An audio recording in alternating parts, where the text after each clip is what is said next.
Hi there, my name is Jacqueline Lazar, and this is my presentation about heroes. So, in today's political, social, and natural environment, it can be hard to stay positive and hopeful when there seems like there is much that is going wrong. When our leaders of our world seem to be falling short and failing to meet the needs of our citizens and their futures, it can leave us feeling a little confused about if there is good left in our world. And it leaves us questioning, where are our heroes? Zeno Franco, a professor at the Medical College of Wisconsin, who studies heroism, said, "It's easy to lose hope. I worry right now in the media there's a certain amount of hopelessness that will not be able to bridge the gap. I think people want to latch onto the hero story because it reminds them that achieving this highest level of humanity is possible even in the most obscure circumstances." So, what does being a hero mean? I think that there are lifelong heroes and there are spontaneous heroes.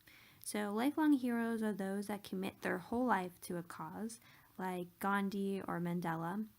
And spontaneous heroes are the actions by average people who respond to a problem in an extraordinary way that puts themselves at some kind of physical, social, or professional risk.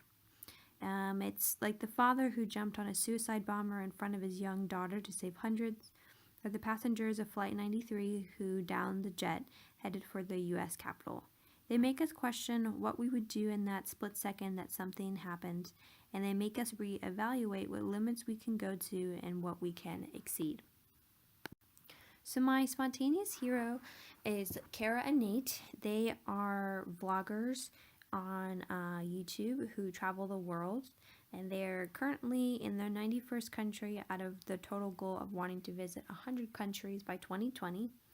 They are infectiously positive and adventurous and have a great appreciation for the different cultures and customs of the places that they visit. They love traveling, even if it means they stay in not the best hotels or have to take long connecting flights to a place less expensively. They show a side of life that I think many people are dreaming to live, but they may not be in the situation to do it or have the resources to do so. I recently started having a fear of flying, something that has occurred in the last 2 years that I had never had before, and in fact, I used to love flying.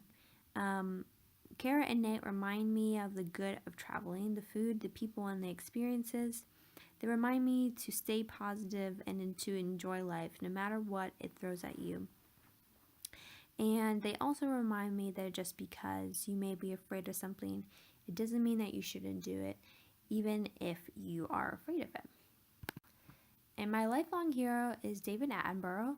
I love nature and being outside and animals and plants, and I've always admired the complexity of the natural world and all that it offers to us every day.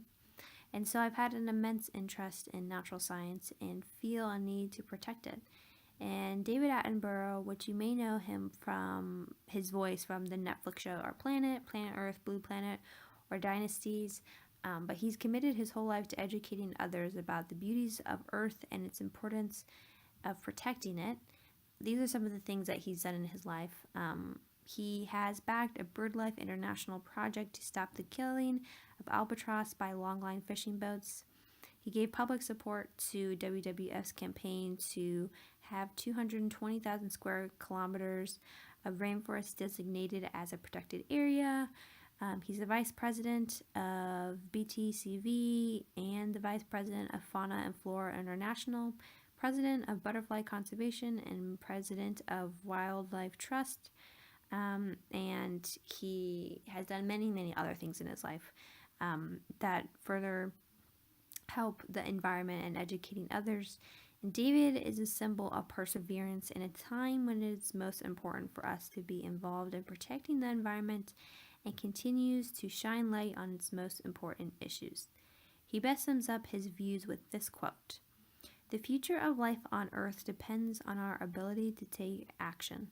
Many individuals are doing what they can, but real success can only come if there's a change in our society and our economics and in our politics. I've been lucky in my lifetime to see some of the greatest spectacles that the natural world has to offer.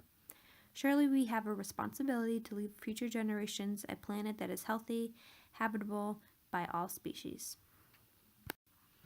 And anybody can be a hero. People turn to hero stories during hard times because it is a reminder that even in the midst of something bad, there is something good. It's not only makes people feel better about humanity, but it provides something to aspire to. Anybody can be a helper. It's not something that you have to be born to do, and that is what hero stories teach us.